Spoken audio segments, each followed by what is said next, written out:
अस्सलाम वालेकुम।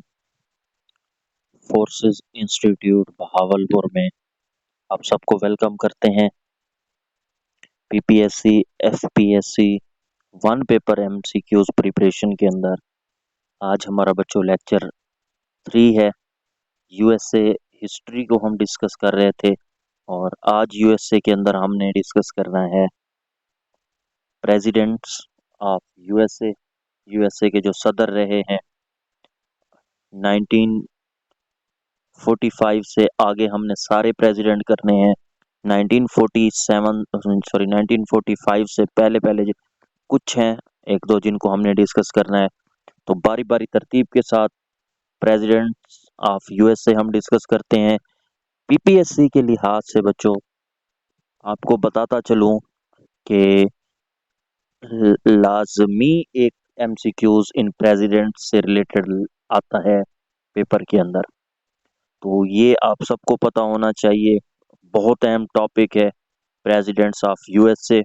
सबसे पहले बच्चों इब्राहम लिंकन, यहाँ इब्राहिम लिखा है वैसे इब्राहम है, इब्राहम लिंकन है। ये पहले भी मैं बता चुका हूँ, इसकी डिटेल पूरी आपको समझा चुका हूँ। 16वें प्रेसिडेंट थे और शूट डेड तो मार दिया गया 1865 के अंदर। अमेरिकन कजन मूवी देखते हुए आगे भी दोबारा एक्सप्लेन करूंगा इसको। वेड्रो वेल्सन थे। वेड्रो वेल्सन WW1 जब हुई, ये बहुत अहम है, बार बार पूछा जाता है कि वर्ल्ड वार फर्स्ट जब हो रही थी तो उस दौरान जो है प्रेसिडेंट कौन थे। तो उस टाइम जो है बच्चों वेड्रो वेल्सन जो है प्रेसिडेंट से 1913 से 1921 के दौरान। उसके बाद FD रोसलवेट है। तो FD रोसलवेट जो है 32 प्रेसिडेंट हैं, 32वें में आप कह सकते हैं प्रेसिडेंट हैं 1933 से लेकर 1945 तक। और यही है जिन्होंने अमेरिका को ग्रेट बनाया था, डॉलर को जो है ना वो अटैच किया था पेट्रोल के साथ। ये सारी चीजें मैं पिछले टॉपिक में एक्सप्लेन कर चुका हूँ बच्चों। उसके बाद 1945 के बाद जितने भी प्रेसिडेंट आते रहे उन तमाम प्रेसिडेंट को हमने डिस्कस करना है। तो सबसे पहले है जी हैरी ट्रूमैन। ये 1945 से लेकर 1953 तक, 1945 से 1953 तक। और जापान पर जो एटम बम गिराए थे हिरोशिमा और नागासाकी, पहले बता चुका हूँ वो किसने गिराए थे, हैरी ट्रूमैन ने गिराए थे। विड्रो वेल्सन की डेथ हो चुकी थी, उसकी डेथ के बाद हैरी ट्रूमैन प्रेसिडेंट बना और उसने जापान पर एटम बम गिराए थे। ये पीपीएससी का भी पसंदीदा सवाल है बच्चों, तो ये आपको अच्छे से आना चाहिए। उसके बाद है जी हमारे पास डीडी एजल होवर। तो डीडी एजल होवर की बात करें 1953 से लेकर 1961 तक, 1953 से लेकर 1961 तक ये प्रेसिडेंट रहे। और इसके हवाले से पीपीएससी क्या पूछता है कि पहले प्रेसिडेंट अमेरिका के कौन थे जिन्होंने पाकिस्तान का विजिट किया था। तो एजल होवर थे, जिन्होंने 1959 के अंदर कराची में जो है अयूब खान का टाइम था तो उस वक्त जो है पाकिस्तान का विजिट किया था। उसके बाद बच्चों हमारे पास हैं जी जॉन एफ कैंडी। तो जॉन एफ कैनेडी जो है 1961 से 1963 तक president, youngest president of USA. 39 year की एज थी जब ये प्रेसिडेंट बने। तो यंगेस्ट आप कह सकते हैं ये क्या है बच्चों, प्रेसिडेंट हैं जॉन एफ कैनेडी। और इसके अलावा इनको भी मार दिया गया था 1963 के अंदर, तो ये भी आप कह सकते हैं असैसिनेट हो गए थे। इनको भी शूट डेड किया गया था 1963 के अंदर। और जॉन एफ कैनेडी ही हैं जिन्होंने वर्ल्ड वार 3 से दुनिया को बचाया था। आगे जाके मैं एक्सप्लेन भी करूंगा इस चीज को कि किस तरीके से इन्होंने बचाया था। उसके बाद है जी LB जॉनसन। तो 1963 से लेकर 1969 तक, और पाकिस्तान की जब जंग हुई इंडिया के साथ 1965 की जंग, ये पूछा जाता है उस वक्त अमेरिका के प्रेसिडेंट कौन थे। तो जॉनसन साहब थे। और दूसरे सदर हैं जिन्होंने पाकिस्तान का विजिट किया 1967 में कराची में आए थे, क्योंकि उस वक्त जो कैपिटल है बच्चों वो क्या होता था, कराची होता था। तो अयूब खान के टाइम पे आए थे जॉनसन साहब भी। और वर्ल्ड सॉरी पाकिस्तान जो इंडिया के साथ वार थी 1965 की, उस दौरान भी यही सदर थे। उसके बाद है जी रिचर्ड निक्सन। इनको मैं गहराई में नहीं बता रहा आप लोगों को, पीपीएससी के हवाले से जो सवाल आ चुके हैं उन्हीं के लिहाज से देखते हुए मैं ये सारी चीजें आपको बता रहा हूँ बच्चों। उसके बाद है जी रिचर्ड नेक्सन। तो नेक्सन जो है 1969 से लेकर 1974 तक, 1969 से 1974 तक रहे, और इन्होंने भी 1969 में पाकिस्तान का विजिट किया था। 1972 से 1974 तक जो है इन्होंने इलेक्शन जीतने के लिए क्या किया था, कॉल्स रिकॉर्ड की थी, जिसे वाटरगेट स्कैंडल कहा जाता है। और ये जो वाटरगेट स्कैंडल है 1974 में आया, जब पता चला कि इन्होंने इलेक्शन जीतने के लिए कॉल्स रिकॉर्ड की, तो बाद में ये खुद ही क्या हो गए, मुस्ताफी हो गए, इन्होंने खुद ही इस्तीफा दे दिया था रिचर्ड नक्सन ने। तो ये याद रखिएगा, पीपीएससी पूछता है कि कौन से प्रेसिडेंट है जिन्होंने खुद ही इस्तीफा दिया था, वो रिचर्ड निक्सन है। वह प्रेसिडेंट है जिन्होंने खुद इस्तीफा दे दिया था वाटरगेट स्कैंडल की वजह से, जो 1974 में हुआ। उसके बाद है जी गैरल्ड आर फोल्ड, 1974 से 1977। इसके बारे में कोई खास पीपीएससी अभी तक नहीं पूछ रहा, आगे में भी कुछ पूछ ले तो देखा जाएगा। अभी आपने ये याद रखना है कि गैरल्ड आर फोल्ड जो है 1974 से 1977 तक जो है ये प्रेसिडेंट रहे। फिर जेमी कार्टर 1977 से 1981 तक, और इन्होंने पाकिस्तान का विजिट किया था, और अफगानिस्तान पर हमला करने के लिए जियाउल हक के वक्त में, जियाउल हक के टाइम में इन्होंने बच्चों क्या किया था, पाकिस्तान का विजिट किया था। ये आगे मैं बताऊंगा जेमी कार्टर की, ये आपने तरतीब से याद रखना है, क्योंकि आगे हम जितनी भी चीजें पढ़ेंगे उनमें इन प्रेसिडेंट का जिक्र लाजमी आएगा। नेक्स्ट है जी हमारे पास रोनाल्ड रिएगन, 1981 से 1999 तक, बेस्ट एक्टर ऑफ हॉलीवुड। ये भी पूछा जाता है कि कौन से प्रेसिडेंट जो है वो बेहतरीन एक्टर थे हॉलीवुड के, तो वो रोनाल्ड रिएगन थे, जो 1981 से 1999 तक जो है प्रेसिडेंट रहे अमेरिका के। उसके बाद जॉर्ज बुश सीनियर आ गए 1999 से 1993 तक, और इराक की जो कुवैत से वार हुई 1990-91 में, और इराक के सदर कौन थे, सदाम हुसैन थे। तो उस टाइम जो अमेरिका के प्रेसिडेंट थे वो कौन थे, जॉर्ज बुश सीनियर। और ये पीपीएससी किस तरीके से पूछता है, ये इस तरीके से पूछता है कि इराक कुवैत की जब वार हो रही थी तो उस दौरान अमेरिका के प्रेसिडेंट कौन थे, तो वो जॉर्ज बुश सीनियर थे बच्चों। फिर जी बिल क्लिंटन साहब आ गए 1993 से लेकर 2001 तक। हिलरी क्लिंटन के वालिद थे बिल क्लिंटन, और इन्होंने भी मुशर्रफ के टाइम पे इस्लामाबाद में जो है विजिट किया था सन 2000 के अंदर। तो 2000 के अंदर बिल क्लिंटन भी पाकिस्तान आ चुके हैं बच्चों, मुशर्रफ के टाइम पे। उसके बाद जी जॉर्ज बुश है हमारे पास जूनियर। तो बुश जूनियर जो है 2001 से 2007 तक रहे, और इराक पे जो अटैक किया था अमेरिका ने, तो वो भी बुश के कहने पे, बुश जो है उस वक्त प्रेसिडेंट थे, पाकिस्तान का विजिट किया 2006 में, इस्लामाबाद आए थे। तो 2006 में ये भी पाकिस्तान का विजिट कर चुके हैं बुश जूनियर साहब बच्चों। उसके बाद है जी बराक हुसैन ओबामा। ये पीपीएससी पूछता है कि पाकिस्तान के कौन से सदर हैं, प्रेसिडेंट हैं जिन्होंने विजिट नहीं किया अब तक, तो वो बराक ओबामा हुसैन या बराक हुसैन ओबामा थे, जो 2009 से 2017 तक प्रेसिडेंट रहे, फर्स्ट ब्लैक प्रेसिडेंट थे। ये भी पीपीएससी पूछता है कि ब्लैक प्रेसिडेंट कौन थे अमेरिका के, तो Barack Hussein Obama. Got Nobel prize in 2009, तो 2009 में इनको नोबेल प्राइज भी मिल चुका है बराक ओबामा को। फिर आ गया जी डोनाल्ड ट्रंप साहब, 2017 से 21 तक ट्रंप साहब रहे, 45 उस वक्त इनका नंबर था प्रेसिडेंट के तौर पर। फिर जो बाइडन आ गया 2021 से 24 तक, जो बाइडन रहते हैं, और जो बाइडन जो है इनकी डेमोक्रेटिक पार्टी है, दिलावरी स्टेट से इनका ताल्लुक है, लेकिन इलेक्शन जो है इन्होंने पेंसिल्वेनिया से लड़ा था, और 46 नंबर इनका है एज ए प्रेसिडेंट, 46 नंबर पे प्रेसिडेंट आप कह सकते हैं जो बाइडन थे बच्चों। ये सारे सवालात पीपीएससी पूछ चुका है, और आगे भी जितने भी इम्तिहान आ रहे हैं उन तमाम इम्तिहानात के अंदर ये सारी चीजें बच्चों पीपीएससी पूछ रहा है कि जो बाइडन कहाँ से थे, दिलावरी स्टेट से कहाँ से इलेक्शन लड़ा, पेंसिल्वेनिया से इन्होंने इलेक्शन लड़ा, ठीक है। 46 नंबर के प्रेसिडेंट थे, डेमोक्रेटिक पार्टी थी। उसके बाद जी नेक्स्ट डोनाल्ड ट्रंप, जो अभी इलेक्शन हुए 2024 में, और डोनाल्ड ट्रंप अब 45वें भी प्रेसिडेंट थे, अब 47 भी प्रेसिडेंट कौन है, डोनाल्ड ट्रंप साहब है। तो 47th नंबर पे जो प्रेसिडेंट है वो भी आपके पास डोनाल्ड ट्रंप है। पार्टी कौन सी है, रिपब्लिकन पार्टी से ताल्लुक है डोनाल्ड ट्रंप का। कितने वोट मिले, 312 वोट मिले जी 2024 नवंबर में इलेक्शन, क्योंकि आपको पहले बता चुका हूँ नवंबर में इलेक्शन होते हैं। और जो इनके अपोजिट थी कमला हैरिस, तो उनको 226 वोट पड़े। वाइस प्रेसिडेंट जेडी वेंस हैं, जिनका 50वां नंबर है, 50वें नंबर के वाइस प्रेसिडेंट है।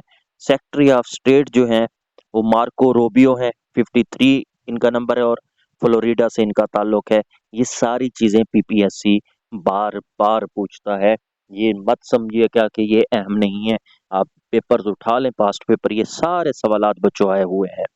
और जो अपोजिट थी वो कमाला हारिस थी। नेक्स्ट हम बात करें बच्चों, तो प्रेसिडेंट और शूट डेड, तो जिनकी डेथ हुई, जिनको मार दिया गया, जिनको कत्ल कर दिया गया, तो सबसे पहले अब्राहम लिंकन 1865 में, पहले बता चुका हूँ। थिएटर ड्रामा अमेरिकन कजन देख रहे थे, वहां पे इनको गोली मार दी गई, इनको मार दिया गया।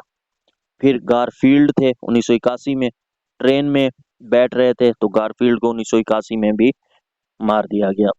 मैकेनली हैं, तो मैकेनली 1901 में लोगों से मिल रहे थे, लोगों के दरमियान में थे, तो उस वक्त इनको कत्ल कर दिया गया। फिर जॉन एफ कैनेडी साहब हैं 1963 के अंदर, और ये रैली से खिताब कर रहे थे। 40 साल इनकी एज थी जब इनको कत्ल कर दिया, शूट डेड कर दिया गया।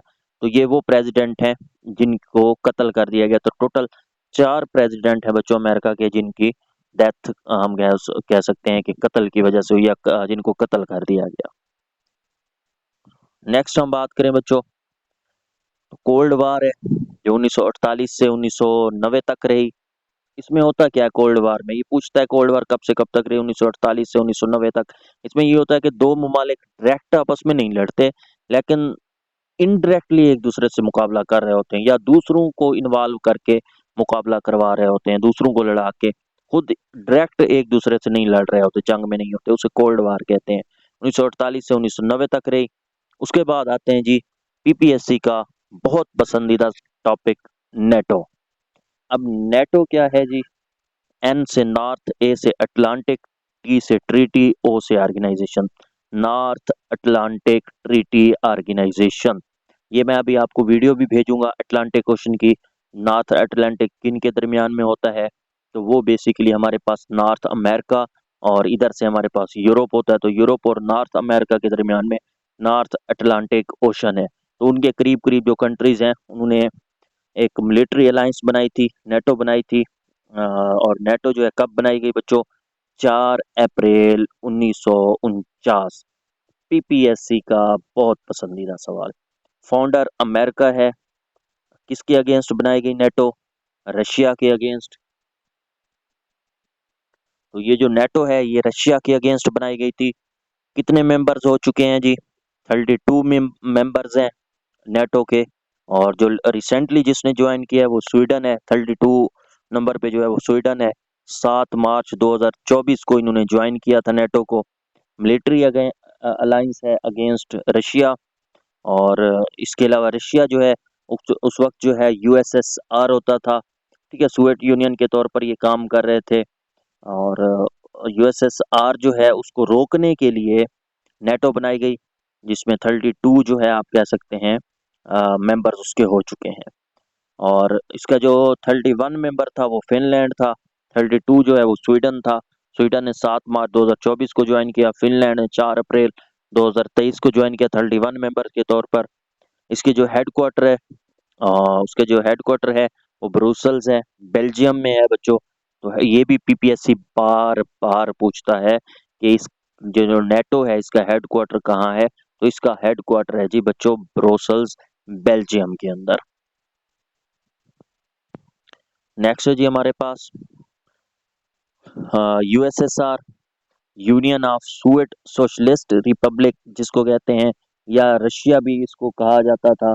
तो union of Soviet Socialist Republic 1991 में ये टूट गई थी।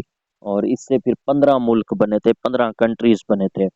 और यूएसएसआर ने नेटो जो ऊपर मैंने बताई है, नेटो अमेरिका ने बनाई थी, और यूएसएसआर ने नेटो के मुकाबले में क्या बना दी? वारसा पैक्ट बना दिया।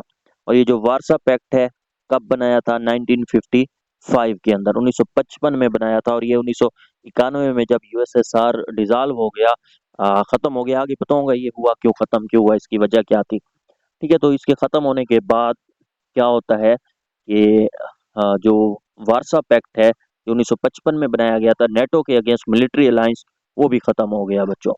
और वारसा बेसिकली क्या है? ये कैपिटल है बच्चों पोलैंड का। पोलैंड कहाँ पे है?